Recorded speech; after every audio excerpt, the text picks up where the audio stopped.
Halo, sekarang kita akan belajar tentang transformasi objek. Di tutorial sebelumnya sempat saya menggunakannya, tetapi saya tidak membahasnya, dan ada teman-teman yang menanyakan.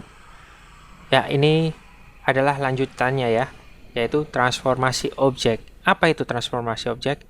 Ada 3 cara. Di sini ada 3 cara kita menggunakan transformasi objek. Pertama, kita gunakan ini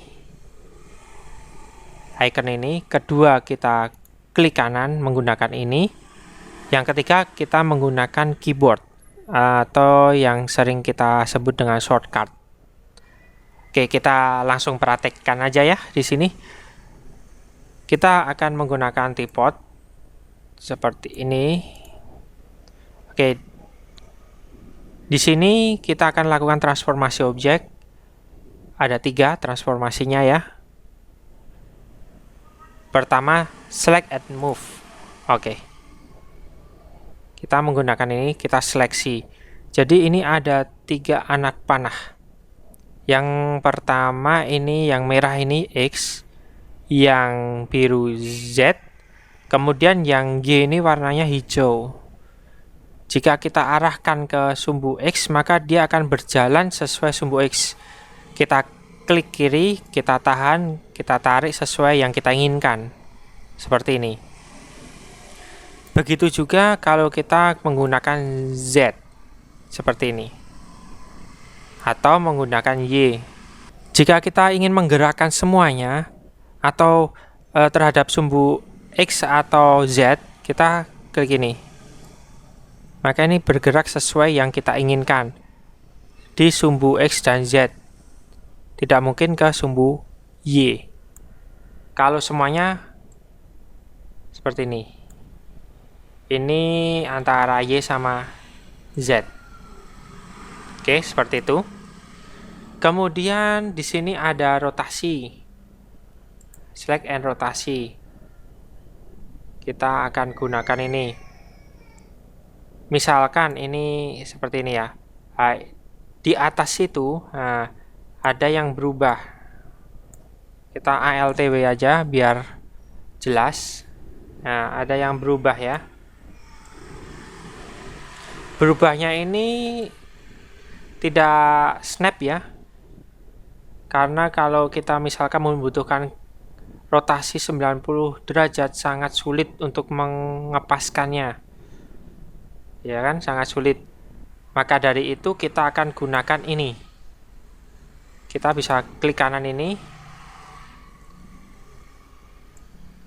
Kemudian di snapnya kita grid.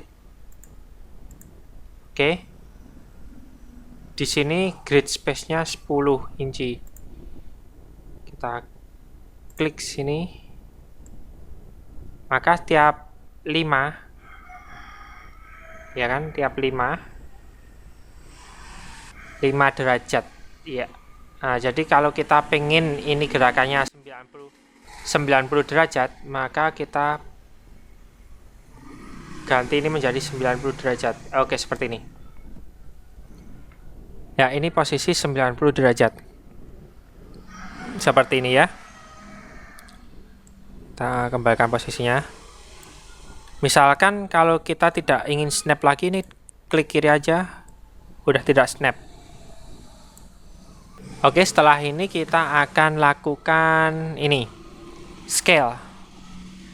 Di mana scale digunakan untuk membesarkan dan mengecilkan objek tanpa merubah ini parameter.